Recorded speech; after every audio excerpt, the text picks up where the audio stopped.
بسم اللہ الرحمن الرحیم۔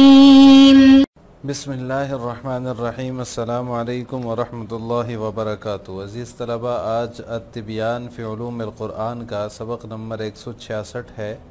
اور اس سبق کے اندر ہم مکہ میں امن کے ساتھ دخول کی پیشگی خبر دینے کے حوالے سے تفصیل پڑھیں گے۔ عزیز طلبہ، اعجاز قرآن کی وجوہات کا بیان چل رہا تھا، جن میں سے 5ویں وجہ ہے غیب کی خبریں بتانا۔ تو اس کا ہم نے گزشتہ سبق میں اس کی تفسیر اور ایک مثال کی وضاحت پڑھی تھی، جو روم اور ایران کے درمیان جنگ اور پھر رومیوں کی فتح کی پیشگی خبر دی تھی قرآن کریم نے، اس کی تفصیل پڑھی۔ آج کے سبق میں ہم مکہ میں امن کے ساتھ دخول کی پیشگی خبر کے حوالے سے مسلمانوں کے اور آپ صلی اللہ علیہ وسلم کے امن کے ساتھ اطمینان کے ساتھ داخلے کی جو پیشن گوئی کی ہے قرآن کریم نے، اس کی تفصیل پڑھیں گے۔ روایات میں آتا ہے کہ رسول کریم صلی اللہ علیہ وسلم نے حدیبیہ کی طرف جانے سے پہلے نیند میں ایک خواب دیکھا، اور خواب میں یہ دیکھا کہ آپ اور آپ کے صحابہ جو ہیں وہ مکہ میں بے خوف ہو کر داخل ہو رہے ہیں، اور انہوں نے جو ہے وہ حلق بھی کیا، قصر بھی کیا۔ آپ صلی اللہ علیہ وسلم نے جب یہ خواب صحابہ کو سنایا تو وہ بہت خوش ہوئے، اور انہوں نے خوشی اور مسرت کا اظہار فرمایا۔ صحابہ نے سمجھا کہ ہم اسی سال مکہ میں داخل ہوں گے، اور یہ کہنے لگے کہ آپ صلی اللہ علیہ وسلم کا خواب بالکل سچا ہے۔ جب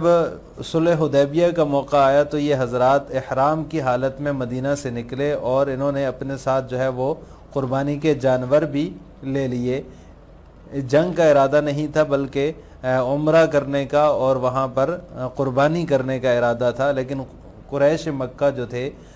مشرکین مکہ جو تھے، انہوں نے مسلمانوں کو روک لیا۔ اگر آپ صلی اللہ علیہ وسلم صلح کو ترجیح نہ دیتے تو اس وقت جو ہے وہ جنگ ہو جاتی مشرکین کے ساتھ، لیکن آپ صلی اللہ علیہ وسلم نے چند شرائط پر ان سے صلح کی، جس کو صلح حدیبیہ کہا جاتا ہے۔ اس میں سے ایک یہ شرط بھی تھی ان شرائط میں سے کہ آپ اور آپ کے ساتھی اس سال واپس چلے جائیں اور آئندہ سال مکہ میں داخل ہوں۔ تو یہ صلح جب ہوئی تو اس وجہ سے منافقین اور بعض جو ضعیف الایمان لوگ تھے، ان کو منافقین نے ورغلانا شروع کر دیا، اور مسلمانوں کو طعن و تشنیع کا نشانہ بنانا شروع کر دیا کہ جو ہے وہ ہم نے نہ سر منڈوایا، نہ بال کتروائے، اور نہ ہی ہم مسجد حرام دیکھ سکے۔ طعنے مارنے لگے۔ ان میں جو رئیس المنافقین عبداللہ بن ابی ہے، اس نے یہ طعنہ دیا کہ ہم نہ تو مسجد حرام دیکھ سکے، اور نہ ہی جو ہے وہ ہم نے سر منڈوایا، اور نہ ہی بال کتروائے۔ تو اللہ تبارک و تعالیٰ نے یہ جو آیت ہے، لَقَدْ صَدَقَ اللَّهُ رَسُولَهُ الرُّؤْيَا بِالْحَقِّ لَتَدْخُلُنَّ الْمَسْجِدَ الْحَرَامَ إِنْ شَاءَ اللَّهُ آمِنِينَ مُحَلِّقِينَ رُؤُوسَكُمْ وَمُقَصِّرِينَ لَا تَخَافُونَ فَعَلِمَ مَا لَمْ تَعْلَمُوا فَجَعَلَ مِن دُونِ ذَلِكَ فَتْحًا قَرِيبًا۔ یہ آیت مبارکہ نازل فرمائی، اس میں تینوں وعدے جو ہیں ان کی جو ہے وہ پیشگی اطلاع دے دی، خبر دے دی کہ مکہ میں آپ داخل ہوں گے، لَتَدْخُلُنَّ الْمَسْجِدَ الْحَرَامَ، اور مناسک حج کی، مناسک عمرہ کی ادائیگی بھی آپ کریں گے، اور قریش سے بے خوف ہو کر، آمینین، بے خوف ہو کر آپ داخل ہوں گے، محلقین رؤوسکم و مقصرین۔ اس میں مناسک عمرہ کی ادائیگی کی خبر ہے۔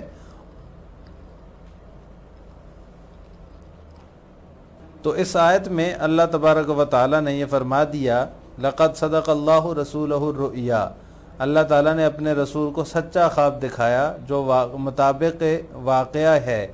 تم لوگ مسجد حرام میں انشاءاللہ ضرور جاؤ گے، اور امن و امان کے ساتھ کہ تم کوئی سر منڈاتا ہوگا اور کوئی بال کتراتا ہوگا، تم کو کسی طرح کا اندیشہ نہ ہوگا۔ سو اللہ تعالیٰ کو وہ باتیں معلوم ہیں جو تمہیں نہیں معلوم، پھر اس سے پہلے ایک فتح دے دی۔ یعنی یہ ساری جو ہے خوشخبریاں اللہ تعالیٰ نے اس آیت کے اندر نازل فرمائی۔ تو یہ بھی جو ہے قرآن کے اعجاز کی جو ہے وہ دلیل ہے کہ جو چیزیں بعد میں ہونی تھی، چنانچہ اس کے بعد جو ہے وہ فتح صلح حدیبیہ 6 ہجری میں ہوا، اور 8 ہجری میں فتح مکہ ہوا تو اس وقت جو ہے وہ مسلمان انہوں نے مشرکین مکہ نے اس معاہدے کی خلاف ورزی کی، اور اس خلاف ورزی کے نتیجے میں آپ صلی اللہ علیہ وسلم نے صحابہ کو تیار کیا جنگ کے لیے، اور پھر وہ جو ہے وہ پورا واقعہ ہے کہ آپ صلی اللہ علیہ وسلم جو ہے وہ مکہ میں داخل ہوئے، کسی نے کوئی مزاحمت نہیں کی، پہلے ہی ان کے دلوں میں اللہ تعالیٰ نے خوف بٹھا دیا تھا، رعب بٹھا دیا تھا، اور ایک چھوٹی سی جھڑپ ہوئی جس میں 2 صحابہ شہید ہوئے اور 10 مشرکین مارے گئے، جو حضرت خالد بن ولید رضی اللہ تعالیٰ عنہ کی قیادت میں جو دستہ تھا اس کی جھڑپ ہوئی تھی۔ اکرمہ بن ابی جہل رضی اللہ تعالیٰ عنہ بعد میں وہ مسلمان ہو گئے تھے ان کے ساتھ۔ اس کے علاوہ کوئی بھی کسی قسم کا خوف نہیں تھا، بے خوفی کے ساتھ جو ہے وہ اس کے بعد جو ہے وہ مسلمان داخل ہوئے مکہ میں اور مکہ فتح ہو گیا۔ تو اس کے اندر اللہ تبارک و تعالیٰ نے تینوں جو ہے وہ خوشخبریاں ایک ساتھ سنا دیں۔ التنبؤ بدخول الرسول واصحابہ مکہ آمنین مطمئنین، وروی ان النبی صلی اللہ علیہ وسلم رأى رؤیا فی منامہ وذلك قبل خروجہ الى الحدیبیہ، رأى کأنہ واصحابہ قد دخلوا مکہ آمنین وقد حلقوا وقصروا فقص الرؤیا علی اصحابہ ففرحوا واستبشروا وحسبوا انہم داخلوها من عامہم وقالوا ان رؤیا رسول اللہ صلی اللہ علیہ وسلم حق، فلما كان صلح الحدیبیہ خرجوا من المدینة محرمین یسوقون الہدی الى مکہ لا یقصدون حربا وانما یقصدون العمرة والنسک، ولكن قریشا صدتهم وكادت تقع الحرب بین المسلمین والمشرکین لولا ان الرسول صلی اللہ علیہ وسلم رضی معهم بالصلح ایثارا منہ للسلم وحیا للسلام العامی۔ التنبؤ بدخول الرسول، رسول کریم صلی اللہ علیہ وسلم اور آپ کے صحابہ رضی اللہ تعالی عنہم کی مکہ میں امن و اطمینان کے ساتھ داخل ہونے کی پیشن گوئی جو ہے وہ منقول ہے۔ روی ان نبی صلی اللہ علیہ وسلم، منقول ہے کہ نبی کریم صلی اللہ علیہ وسلم نے حدیبیہ کی طرف نکلنے سے پہلے نیند میں خواب دیکھا کہ آپ اور آپ کے صحابہ مکہ میں بے خوف داخل ہوئے ہیں، اور انہوں نے سر منڈایا ہے اور قصر کیا ہے، بال کترائے ہیں۔ آپ صلی اللہ علیہ وسلم نے یہ خواب اپنے صحابہ کو سنایا تو وہ بہت خوش ہوئے اور مسرت کا اظہار کیا، اور صحابہ نے سمجھا کہ وہ سب اسی سال جو ہے مکہ میں داخل ہوں گے، اور کہنے لگے ان رؤیا رسول اللہ صلی اللہ علیہ وسلم حق،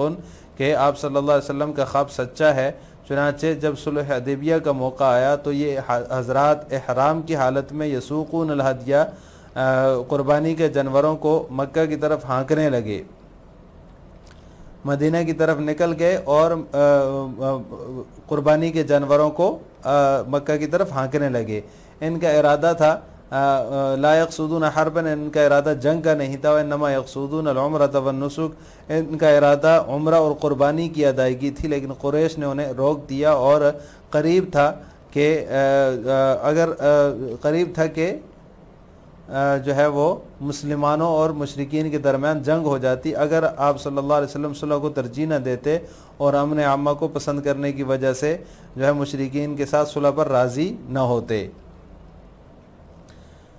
وَكَانَ مِن شُرُوطِ ذَلِكَ الصُّلْحِ أَن يَرْجِعَ الرَّسُولُ وَمَن مَّعَهُ مِن ذَلِكَ الْعَامِ عَلَىٰ أَن يَدْخُلُوا مَكَّةَ فِي الْعَامِ الْقَابِلِ، وَاتَّخَذَ الْمُنَافِقُونَ ضُعَفَاءَ الْإِيمَانِ مِن ذَلِكَ سَبِيلًا إِلَى الطَّعْنِ وَالدَّسِّ وَاللُّمَزِ،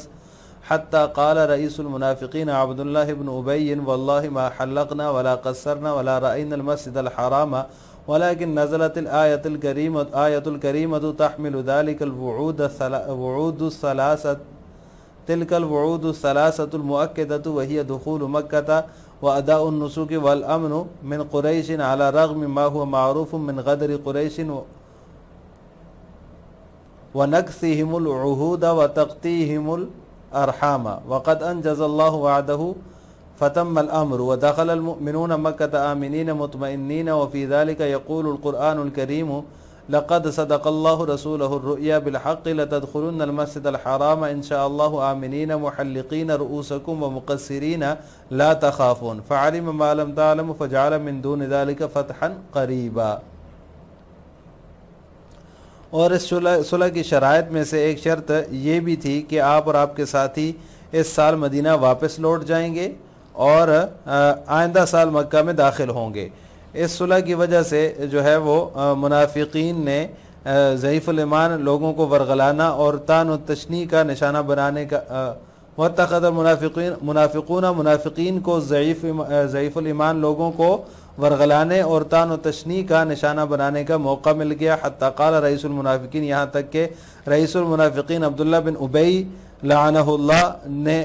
کہا اللہ کی قسم ہم نے نہ تو سر منڈایا اور نہ ہی بال کتروائے اور نہ ہی ہم مسجد حرام دیکھ سکے۔ ولیکن نزلت آیت الکریمۃ، لیکن آیت مبارکہ نازل ہو گئی جو تینوں یقینی وعدوں یعنی مکہ میں دخول، قربانی کی ادائیگی، قریش سے بے خوفی کو لیے ہوئے تھی، باوجود اس کے کہ قریش کی دھوکہ دہی، عہد شکنی اور صلح رحمی کی پاسداری نہ کرنا مشہور و معروف تھا۔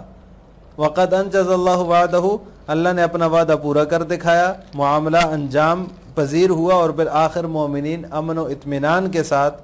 مکہ میں داخل ہوئے۔ اسی کے متعلق اللہ تعالیٰ قرآن کریم کہتا ہے لقد صدق اللہ رسولہ الرؤیا بالحق لتدخلن المسجد الحرام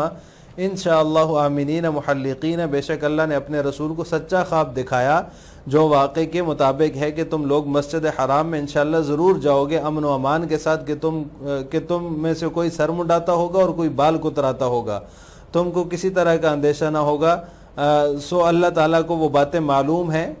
ما لم تعلموا، جو تمہیں معلوم نہیں۔ پھر اس سے پہلے ایک فتح دے دی، فجعل من دون ذلك فتحا قریبا۔ لہٰذا آج کے سبق کا خلاصہ یہ ہوا کہ ہم نے اعجاز قرآن کی جو وجوہات ہیں، اعجاز قرآن کی وجوہات میں سے 5ویں وجہ غیب کی خبریں بتانا، اس کے تحت ایک اور مثال یعنی مکہ میں امن و اطمینان کے ساتھ داخل ہونا، اس کی پیشگی خبر جو قرآن کریم نے دی ہے، اس کی تفصیل پڑھی ہے آج کے سبق میں۔ آخر میں آپ سے 2 سوال ہیں۔ صلح حدیبیہ سے قبل آپ صلی اللہ علیہ وسلم نے کیا خواب دیکھا تھا؟ نمبر 2، صلح حدیبیہ کے بعد کس نے مسلمانوں کو طعن و تشنیع کا نشانہ بنایا؟ ان دونوں سوالوں کا جواب آپ نے کمنٹ باکس میں دینا ہے۔ السلام علیکم ورحمۃ اللہ وبرکاتہ۔